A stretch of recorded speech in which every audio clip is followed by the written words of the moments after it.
NIO Profitability Q2. I'm calling it right now. And I don't know about Q1. We're going to get that earnings on June 6th. More on that in a minute. But I wanted to start here, and I'm going to offer a few different dots that are out there to be connected. I've been tracking and watching and kind of waiting for this over the last almost year. But let me explain why I'm so confident that the second quarter, we're going to see NIO at profitability. Right here is an indicator for me. 5,000 for the insurance registration data in April. This made me sort of sit up and take notice. Now, a little background on this for those who are new to the channel. 79 videos I've done on this playlist on the weekly numbers. I've been tracking this data for a while, obviously. And there are two reasons I do it. First of all, I wanted to have a playlist where we could easily reference back and kind of look at things and make comparisons if we want to for NIO and how they're doing. But also, I wanted to have some awareness as quickly as possible if we saw things trending in a certain direction. I expected the first quarter for NIO to be the weakest in 2024 on the delivery side of things. But what I didn't know is how quickly NIO would come in with this kind of number. You see a 5,000 weekly number is very strong, and this is the first time we saw it in 2024. That's why I sat up and took notice. Here's another trend that I recognize from the weeklies. The beginning of the months for NIO are typically the lowest, the weakest point. So once I saw this, I said, okay, what are we going to see in the next few weeks? How is NIO going to look compared to recent months, even dating back to last year? And we saw a good start to the month. This had a couple of days of April sprinkled in with it. But these numbers right here, you'll see it. I even have it in the title of this video, mid-month in May. I was like, okay, wait a minute. We could see a new monthly delivery record in May. And I was already seeing that sort of materialize possibly mid-month.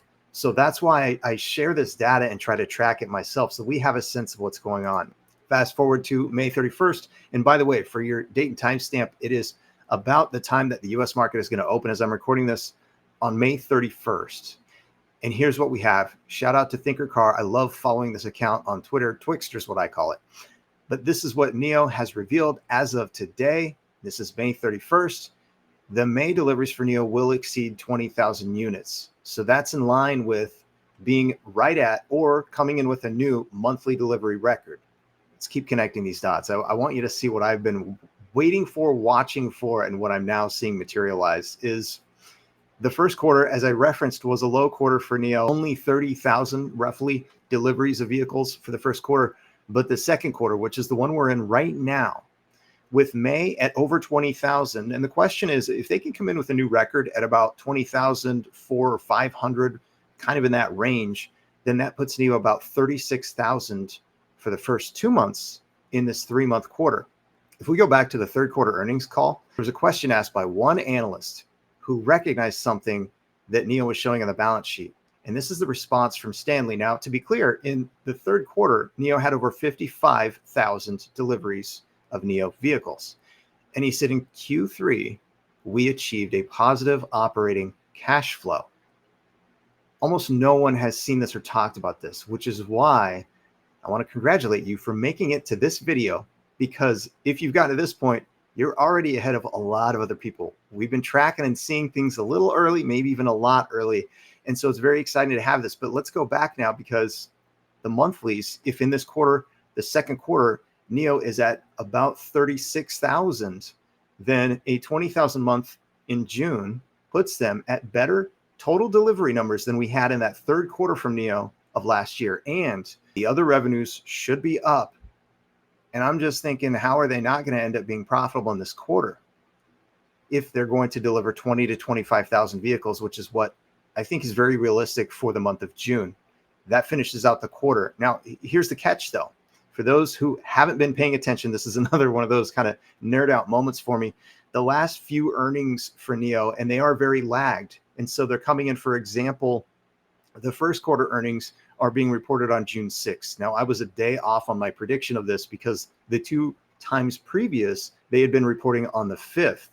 But if we kind of fast forward with that and look ahead to the next earnings, or when the second quarter will be reported, then we're probably looking at July, August, and then I guess September, probably the first week of September. You know what's fun about that? NIO is going to be delivering their Envo, their second brand, the L60, in September. So we're going to have that happening at the same time. I had said, and in fact, I've got it right here on the screen at the bottom. When we got December deliveries, this was the beginning of January. I asked the question, will shorts get torched in 2024. Now, again, this is another playlist, the monthly playlist that I've had going for over 2 years, 25 videos so far.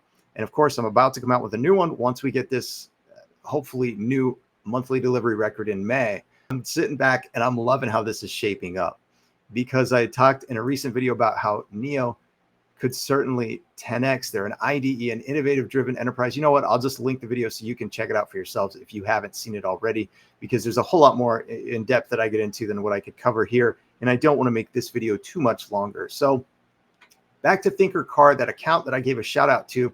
This is the battery electric vehicle, the BEV model retail volume rankings by price from January through April of 2024. And I'd like to point something out. NIO, this is the highest end price range, the second and the third. This is where NIO has all 8 of their vehicle models selling.